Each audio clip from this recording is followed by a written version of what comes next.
Yeah, this post about to be heat. I'm about to get at least 200 likes off this bad boy. And let's get it. Okay, and I'm done with work. All right. Let's go. Come on, Facebook, Instagram. I know I got like at least 70 likes off this bad boy. What we got? What we working with? What we working with? What we work?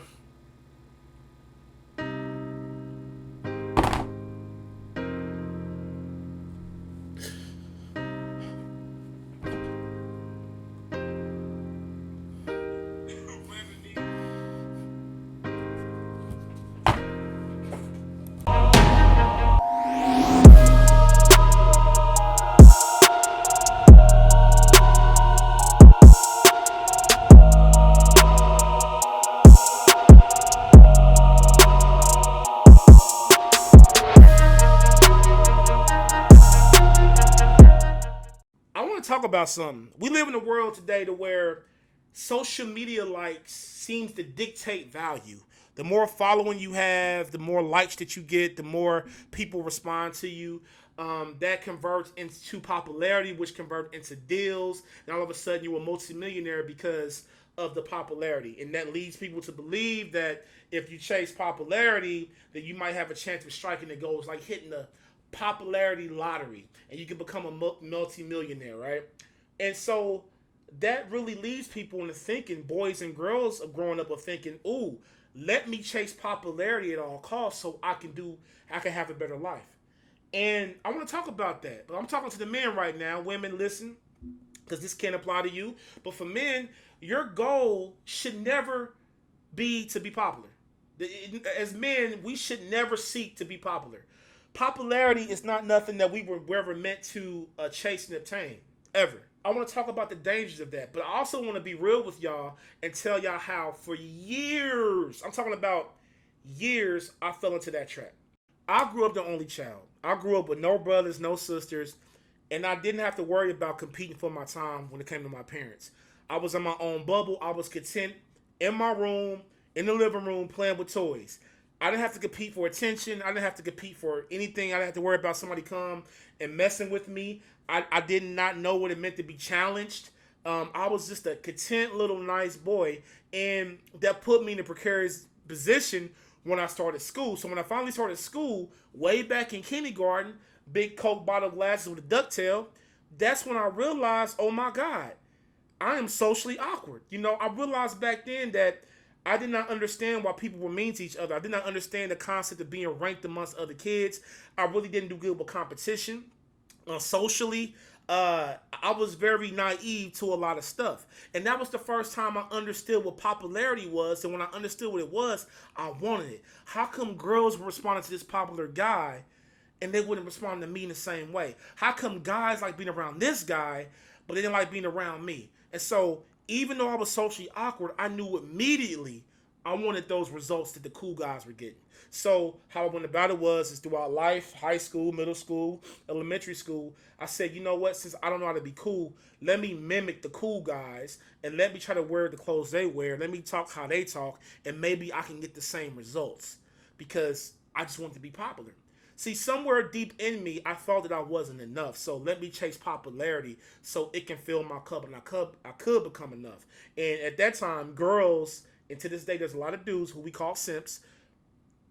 They think that women or women's response to you, a woman's response to you, is going to validate you. And so I did everything I could to be cool, and it never worked. And let's talk about the dangers of chasing popularity. Let's go. Point number one: no one owns popularity. Okay, so the point I want to make with this is, let's take Will Smith for example. Ask anybody born in the 80s or before who was old enough to pay attention to Will Smith in the 90s, early 2000s, and the mid 2000s. That man seemingly could do no wrong. Everything he touched was gold.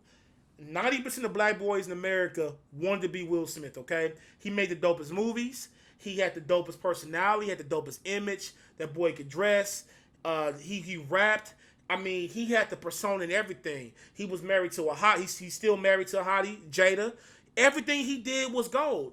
I call this the heating period. So let's say you do obtain popularity. You obtain it, and no matter what you do, it's gold. You get deals, you get a huge social media following, everybody loves you. But what happens after mid-2000s? Will Smith's popularity, it started declining a little bit. Now, he's still popular, but it's not the same heating period popularity he had in the 90s, early 2000s, and the mid-2000s. Next thing you know, this little dark-skinned comedian named Kevin Hart and this big swole dude named Dwayne "The Rock" Johnson, they're the heating period guys now, at least at the time of this video.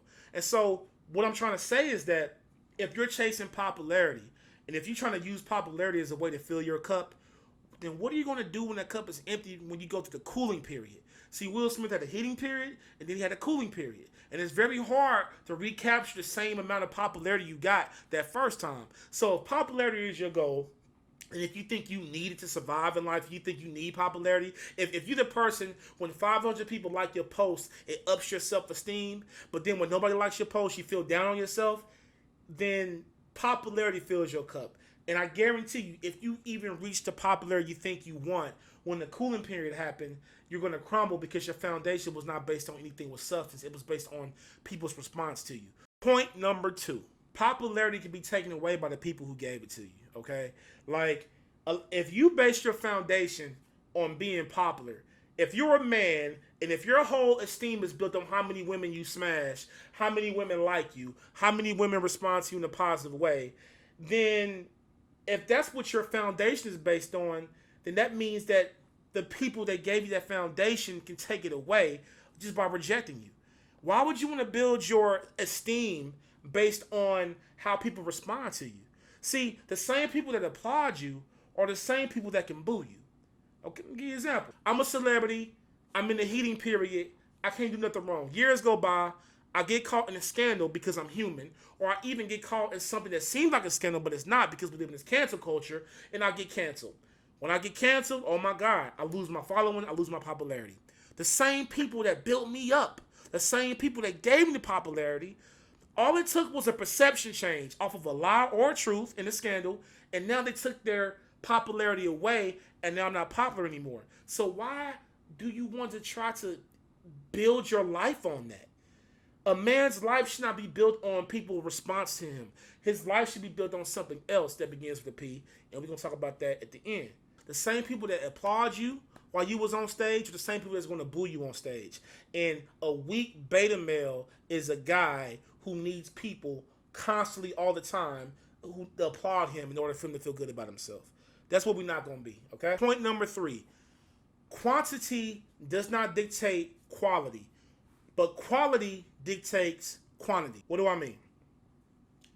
What I mean is you have some people out here who constantly putting out content over and over again. They put out 500 videos a week, right? And they get no subscribers, they get no likes because the quality and the value of their content is not good. But you get a person who posts once a week, but when they post, it is like, oh my God, like this is the dopest content I've ever seen. And next thing you know, they have a steady increase of followers, subscribers, and likes and feedback and audience retention on YouTube because their content is quality. Another example, if I came to you and if I bought you 10 dollar store shoes, 10 pairs of dollar store shoes, out the kindness of my heart, you didn't ask for them. You be thankful. Oh my God, I like you. I mean, you're not a jerk, right? Thank you so much, D Hero. I appreciate these shoes. Versus somebody coming with 2 pairs of Jordans. They're like, yo, you gotta pick between these 2 pair of Jordans or these 5 pair dollar store shoes. You're gonna pick the Jordans, right? Because the Jordans has more value, more quality. Most likely, those pairs of dollar store shoes are gonna get messed up within 3 days because they're not made with quality material. But these Jordans, you know, are made with quality material. Your cousins, your pop, your friends probably got Jordans they've been having since 2008 and they're still in good condition. What I'm trying to say is that quantity does not dictate value, but value dictates quality. So why are you trying to focus on being popular? Being popular, chasing popularity alone, you're chasing quantity when you should be chasing quality. And how you chase quality as a person is becoming the best version of yourself. You become a high quality individual and the popularity will come. The mistake we make is that we try to mimic people who we think has it all, not realizing they're probably just being their authentic selves, and that's how they get into popularity. As men, we do not chase of the high of people clapping and applauding us all the time. What we chase is purpose. As men, we do not chase popularity. As men, we do not chase people's response to us, positive reactions to us. As men, we chase purpose. And when you chase purpose, automatically you're going to attract the crowd, the friends, the multitude, and the women that you want because they're going to see somebody on their purpose. Your purpose attracts people. Popularity, it's like fast food, right? It's like microwave. But your purpose is oven. It's slowly cooked. But when you eat it, it's authentic food.